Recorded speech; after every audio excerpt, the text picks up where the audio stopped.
Salut à tous et bienvenue dans cette nouvelle vidéo. Aujourd'hui, on va utiliser ce doigt pour calculer le cosinus et le sinus des angles. Du moins, des angles qui vont de 0 jusqu'à 90 degrés. Alors, en débutant, j'avais un peu un truc qui me passait par la tête. Imaginez que vous avez un prof qu'à chaque moment qu'il va faire les coups, il danse d'abord au début.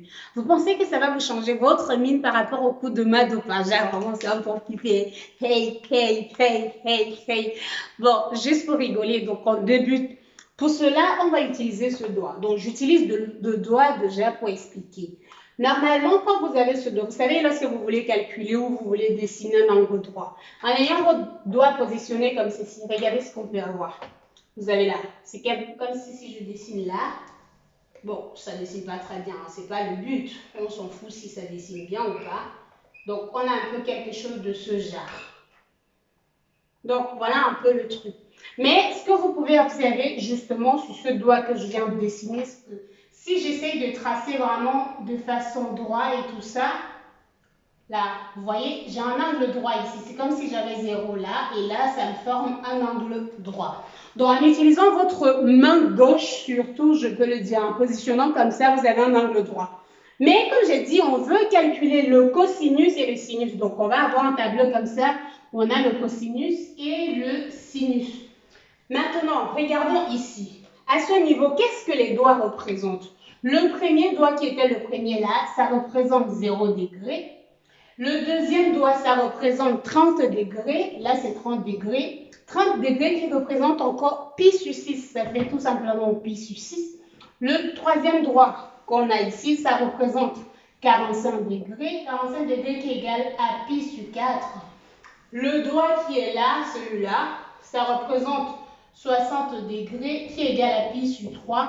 Le dernier qu'on a là, ça représente 90 degrés qui est tout simplement égal à pi sur 2. Donc voilà comment vous pouvez représenter les angles avec vos doigts et ça donne clairement ce qu'on a. Bon, après, il faut bien écarter le doigt pour avoir l'angle clairement. Mais avec votre doigt, vous pouvez dessiner 30 degrés, 45 degrés, 60 degrés. Maintenant, on cherche le cosinus et le sinus de ces angles. Comment est-ce que ces doigts vont nous permettre? Alors, pour cela, on va regarder. En précisant le fait que lorsqu'on est en train de travailler avec le cosinus, on va calculer en descendant. Donc là, on va calculer en descendant. Et avec le sinus, on va calculer en montant. Donc là, sinus en montant. Le principe, c'est quoi? C'est de représenter que ce doigt en montant, lorsqu'on monte, ça fait 0, 1, 2, 3 et le quatrième doigt qui est là. Et lorsqu'on descend, ça commence juste là, 0. Alors, je vais utiliser la couleur noire, comme ça sera plus facile. Donc là, ça fait 0, 1, 2, 3 et 4.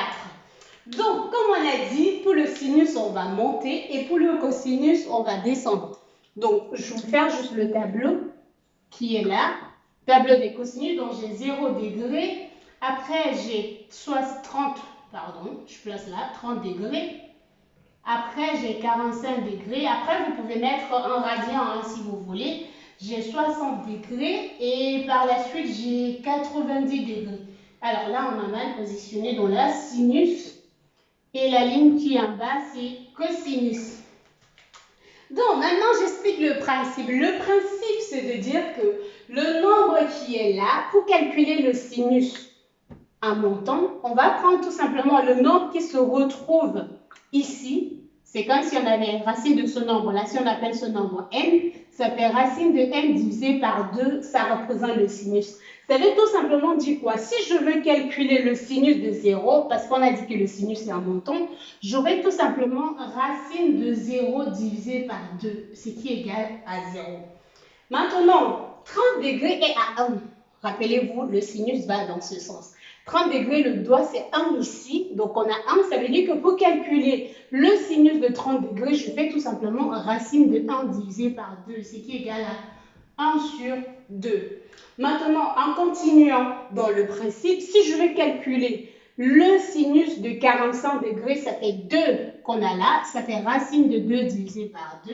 Si je veux calculer le sinus de 60 degrés, ça fait tout simplement racine de 3 divisé par 2. Et si on continue dans le même principe en calculant le sinus de 90 degrés, on aura tout simplement racine de 4 divisé par 2.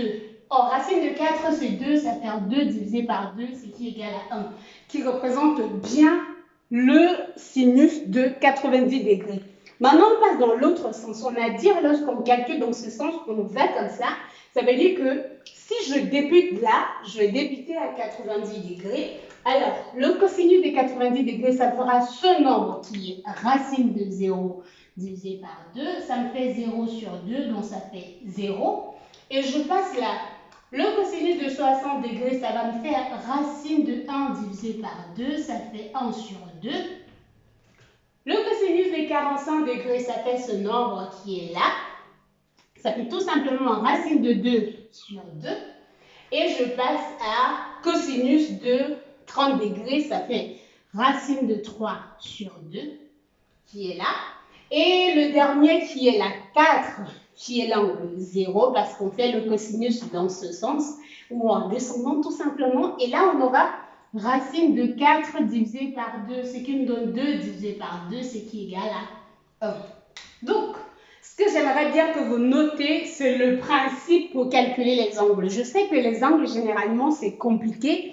Et parfois, les élèves s'embrouillent en disant « Oui, le cosinus de pi sur 4, ça donne tel, ou le cosinus de pi sur 6, on s'embrouille avec. » Mais retenez qu'avec vos doigts, vous pouvez trouver facilement ces réponses. Et c'est bien ce que je voulais présenter dans cette vidéo. Donc, si vous avez des questions, n'hésitez pas. Si vous connaissez déjà le principe avant, mais ça, c'est parfait. Et ça va vous aider normalement dans le principe ou pour pouvoir expliquer clairement à un enfant qui vient de débuter avec les angles et comment est-ce qu'on calcule le cosinus. Donc, je vous remercie d'avoir regardé la vidéo.